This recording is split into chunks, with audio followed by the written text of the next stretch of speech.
Live from the chicken wing capital of the world, Buffalo, New York. You're listening to the Childcare Bridge podcast, your source for the best tips, tools, and tactics on how to market and grow your childcare center, ensuring total domination. Total domination. This is the Childcare Bridge, and this is your host, Michael Tasner.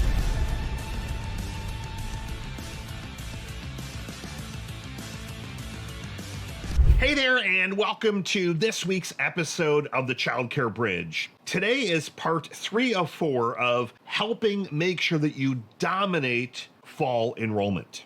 As we've talked in the last couple of episodes, and quite frankly, the way that I tend to teach anyways, is to get you to think about the long game.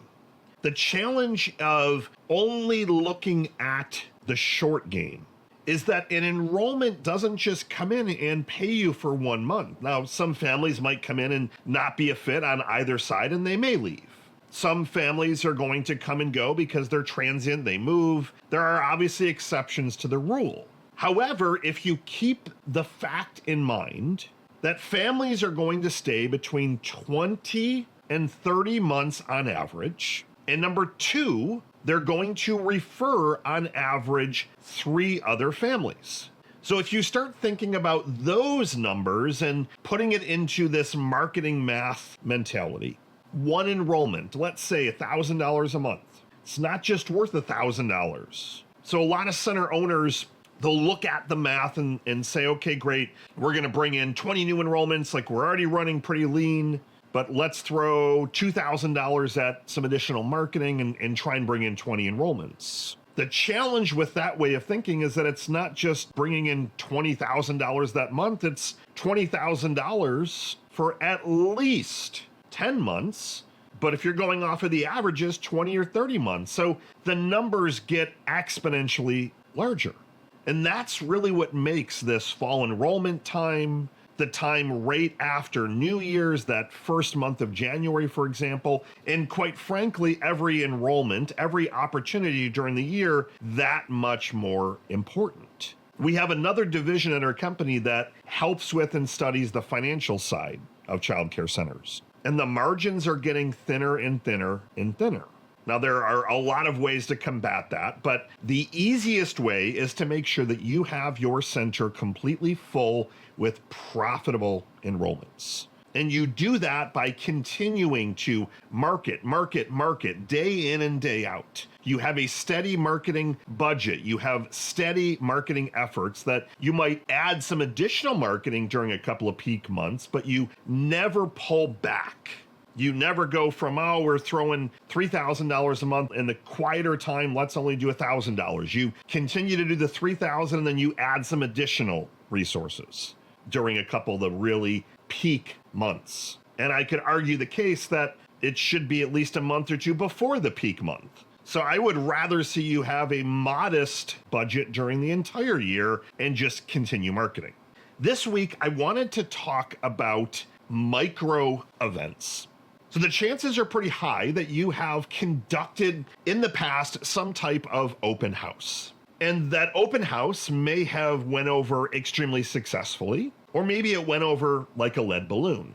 I tend to hear somewhere in the middle, but I would say that I hear more often than not, we did an open house, attendance was good, but they were mainly people that lived in the neighborhood that really weren't the right ages. They wanted to come for some free food or the bounce house that we had out front. That's what I tend to hear. And usually they'll say, well, we got an enrollment or we had a couple of good opportunities. Now, I'm a big fan of structured open houses if they're done right. And by done right, it means lots of promotion, a reason that families should be coming and showing up, some activities that aren't the norm. So like the norm tends to be bounce houses and pizza. Do something completely different. You've got to make it fun, unique, different, even potentially newsworthy so you could get some PR in the local media.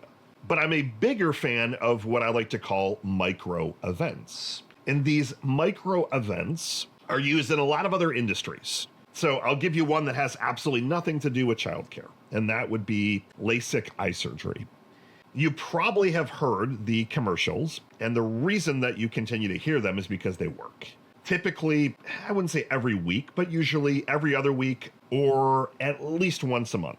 You're going to hear a commercial during the course of the week that it's inviting you to an upcoming event where you're going to get probably free dinner or appetizers, and you're going to get to see a LASIK eye surgery performed live. And they continue to do these events month after month after month after month. And so who would want to do that? A, people love free food. And B, they have found that the biggest pushback to LASIK surgery is not the price. The prices came down exponentially. People are worried, is it actually safe? Am I going to go blind? So they combine some fun stuff, which is the food, and then they answer the objection live while literally saying, it's so safe that we are going to do it live every single month or every other week. And they continue to fill their calendars week after week after week. So what if you were to take this same mentality, instead of always having a big structured open house once or twice a year, what if you had for the next, let's call it 2 months, 4 micro events? And what if you were to start to think of some non-traditional ways of executing these events? For example, what if you had an event that was between, let's call it 10 and 1, and it was a little bit of an open house, but it was kind of a structured open house where you could pop in and you were going to go through maybe a couple of different stations, and maybe you're going to observe some stuff here. You're going to get to meet one of the teachers. You're going to get a few minutes with the director, and we're going to serve lunch.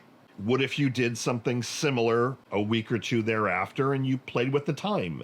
And maybe that was a 4 to 7, for example, or maybe even a little bit later after pickup. You can start to play with the times a little bit, but what it does, instead of it being promoted like every other center is promoting right now, an open house, you wouldn't call it a micro event. You would call it an event. You would call it an experience.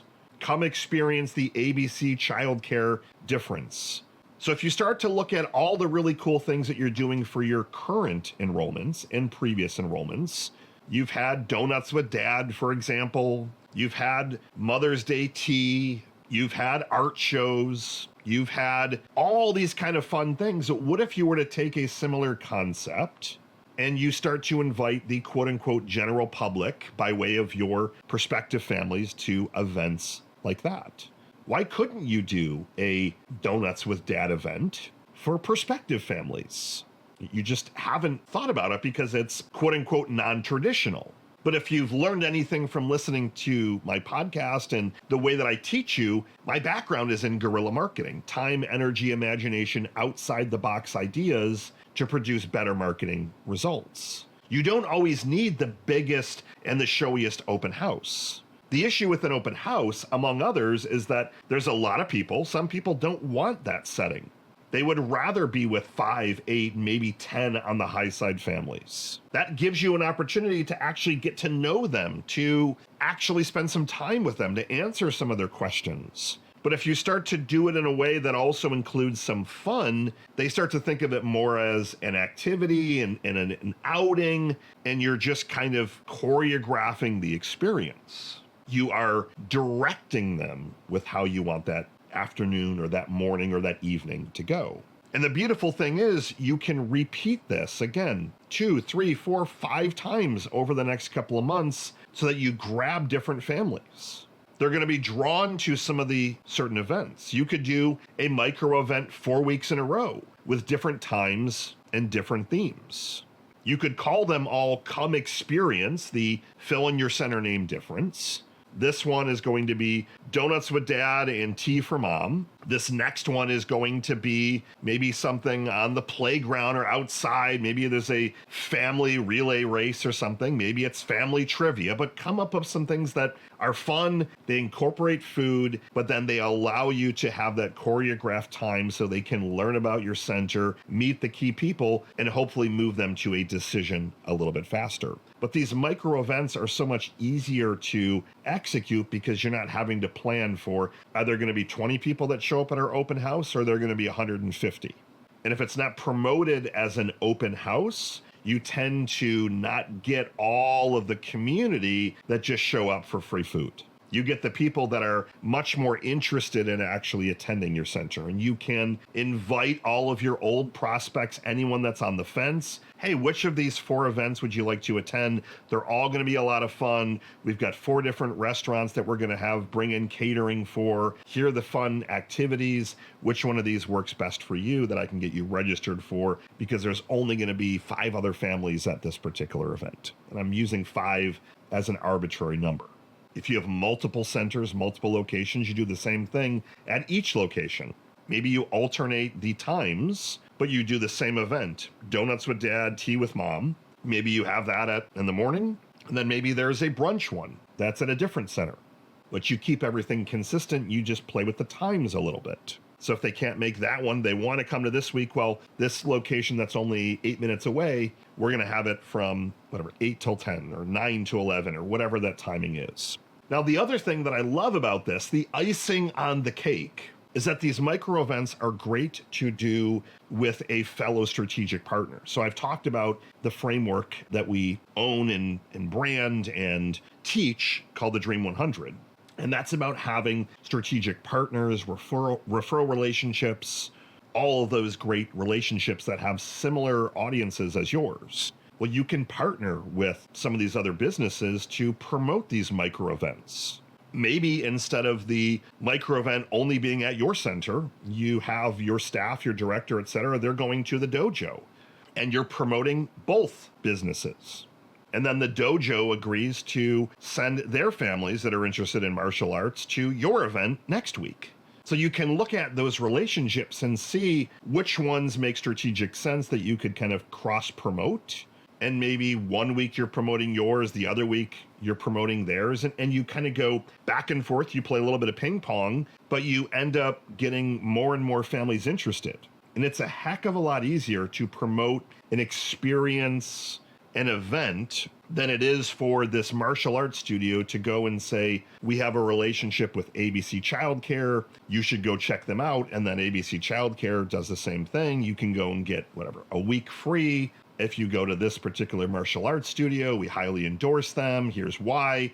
That stuff is fine, but I would much rather see a organic social media post and then some ad dollars behind it that says, this is a fun event that's coming up. Here's the timing. You want to be there for the entire event because you're going to get to experience these 3 things. Here's the fun restaurant that we have for this week. That event is a heck of a lot easier to promote and drive attention to. So your homework assignment is to look at what micro event can you do first and how many of these micro events can you do in the next 60 days. Then I would encourage you to even consider doing a micro event once a month. It's, again, a lot easier to promote and get someone to show up to an event than if they're on the fence, I don't know if I want to tour. Well, we have an event that's actually coming up next week, and you can kill multiple birds with one stone. You get some free food, you come experience our center, we got this fun activity we're going to be doing, we can answer any questions, and we always have special offers. That's the final piece of this equation, is that I always put in the advertising copy, in the email, in the ads, wherever you're promoting them, that there are going to be special offers at the event only. Cannot get them anywhere else. And you have to hold true to that. So don't have people show up and your special offer is you're waiving the registration fee when you do that all day, every day anyways. Make sure that you have a good offer that's going to take them from, yeah, I'm very interested, to let's go. I'm enrolled. Here's my deposit. Let's rock and roll. Have a special offer. Have something that they cannot get anywhere else, because then you start to train these people that you have to come to the event. These events then become like an experience. You're able to get content for social media, so you continue to use that then to promote future events. You get little video clips, posts on Facebook, TikTok, Instagram, YouTube, all over the place. You then drive some organic love and attention. You sponsor the different posts, so you continue to drive more eyeballs. They're seeing these events, and it just continues to really create a little bit of a viral effect locally to where people get that FOMO. I missed out on that one. They have a fun little painting thing coming up that's painting for the kids and painting for parents. Oh, and then they got this fun new restaurant that just opened up. They've got some great sandwiches that they're going to be catering as well. We are already interested in the center, so we might as well go and attend. Micro events versus 1 or 2 open houses can completely change the game for you during fall enrollment and throughout the entire year. Get out there, plan your first micro event, start generating more enrollments. Michael Tasner signing off. Good morning, good afternoon, and good night. I'll see you next week.